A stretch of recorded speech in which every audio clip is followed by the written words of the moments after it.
Por Cima do Mar. Este é o título do livro de Débora Dornelas, lançado pela editora Patuá em 2018. Eu quero alertar você que está assistindo este vídeo que eu vou contar parte da trama, ok?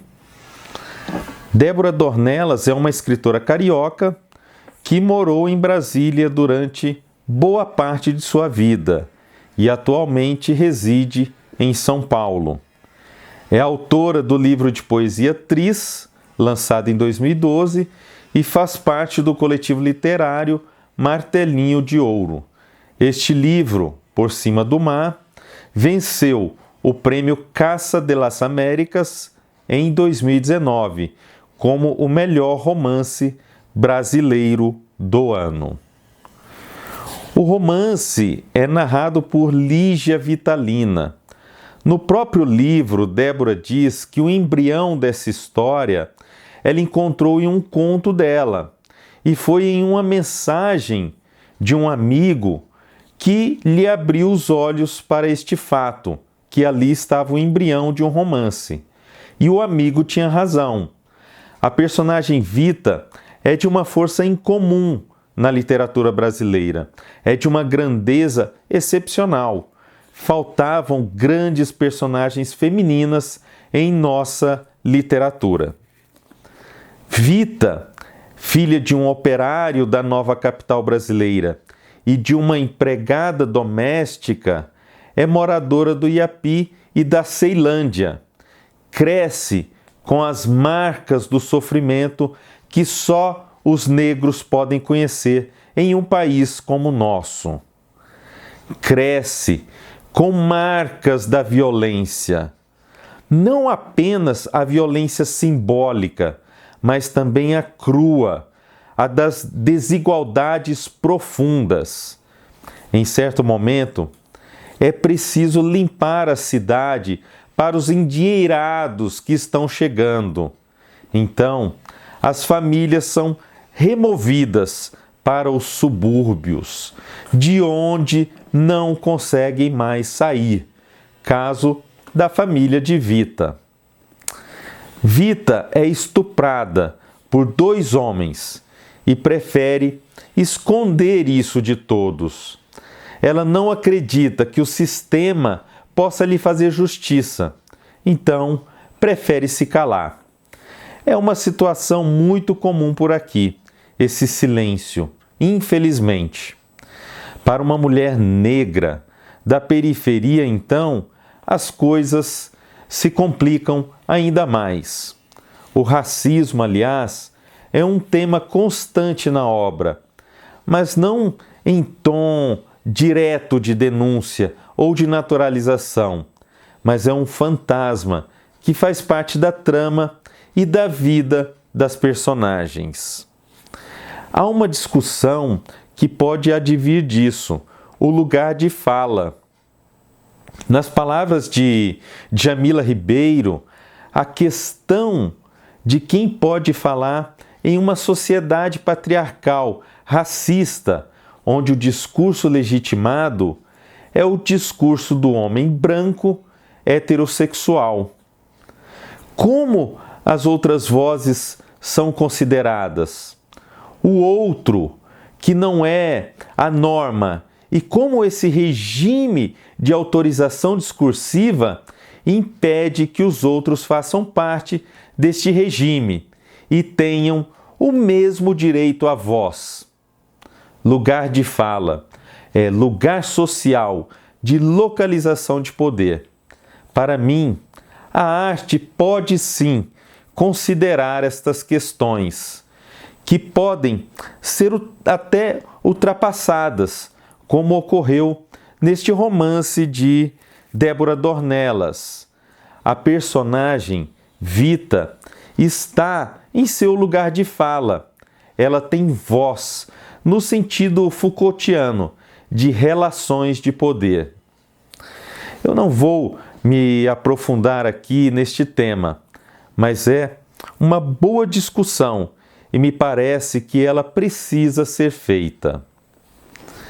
Vita, então, ingressa na Universidade de Brasília, a UNB, e lá faz também o mestrado e o doutorado e segue carreira.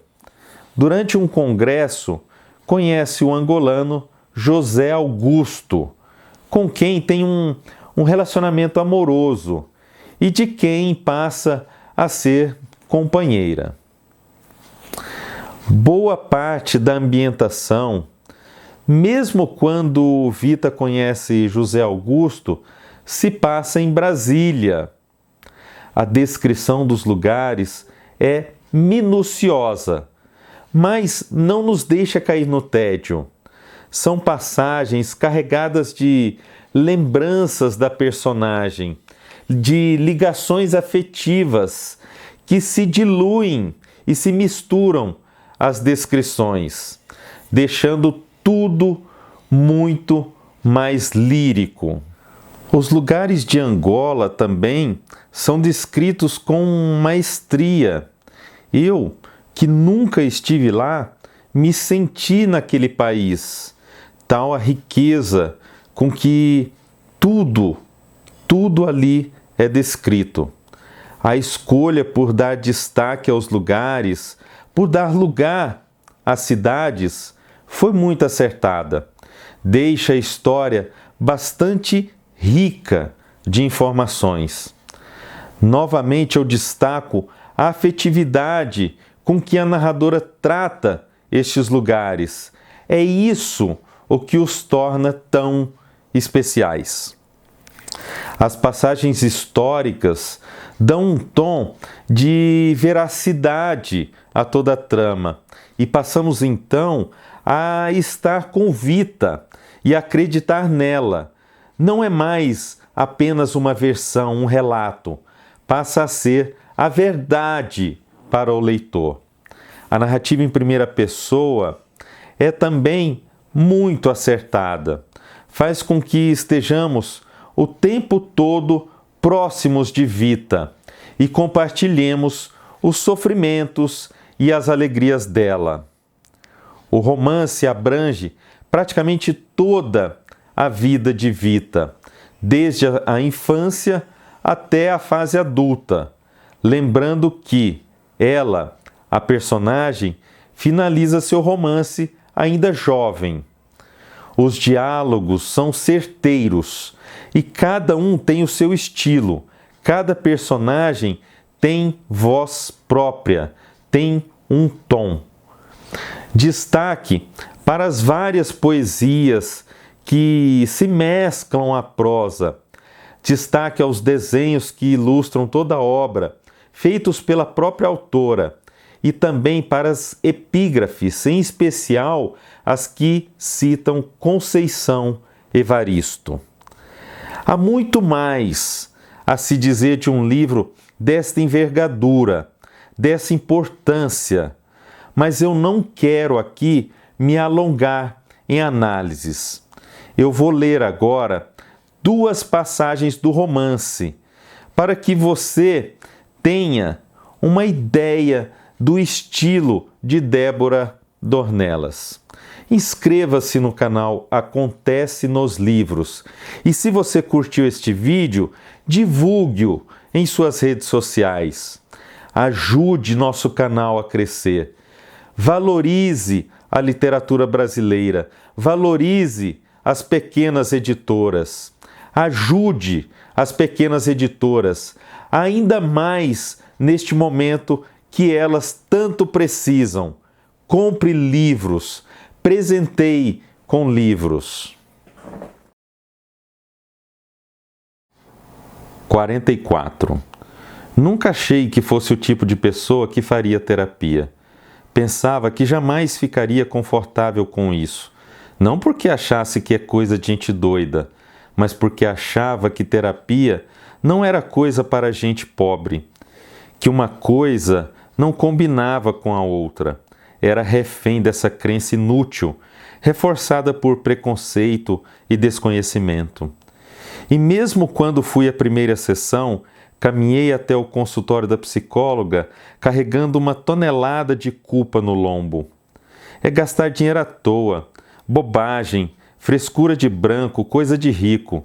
Escutei essas expressões sei lá quantas vezes ao longo da vida, inclusive da boca de gente da minha família, mas aprendi a impedir que essa ideia me entrasse ainda mais pelos poros e circulasse nas minhas veias. Tenho sim o direito de buscar ajuda profissional que me auxilie a lidar comigo mesma e com meus problemas.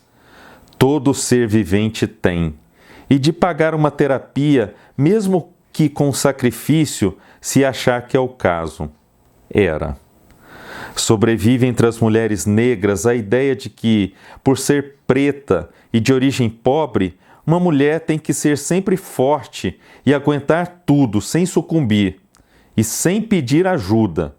Minha mãe nunca me disse isso com todas as letras, mas sempre agiu como se esse comportamento estivesse subentendido.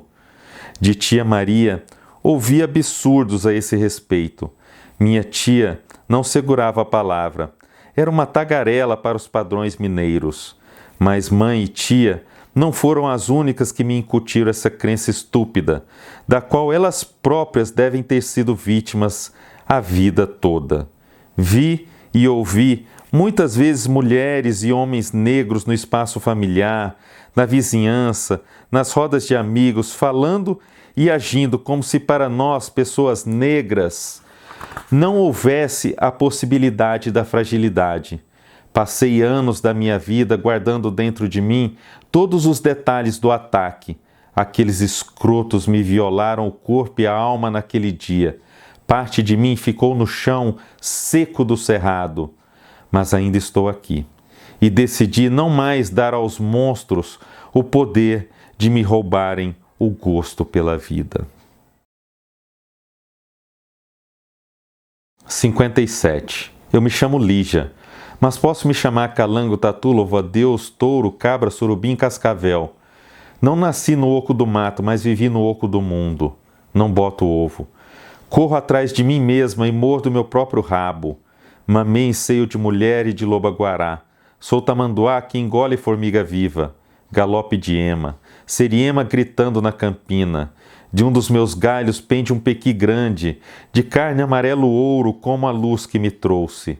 Vim de longe, de um lago que paira no ar. Caminhei por um planalto central e caí noutro. O que faço cá, deste lado africano do mar-oceano? Desterrada? Não, reencontrada. Eu me chamo Lígia e conheci o amargor da jurubeba. Roí o osso duro de costela, senti o chão do cerrado arranhar meu couro castanho. Acode aqui, Túlio. Docas, Luzia, me deem um pouco da vossa alegria. Mãe, por que você viajou para Paracatu aquele dia e nunca mais voltou? Tia, por que você foi morrendo por 2 anos até morrer? Pai, queria te trazer pela mão, para veres este país que se reergue sobre si mesmo. Precisamos de candangos heróis aqui, pai. Mãe, vem fazer bolo formigueiro para esta gente boa, temente aos deuses e aos que sondes que envenenam tudo. Eu me chamo Lígia e meu nome é Escudo.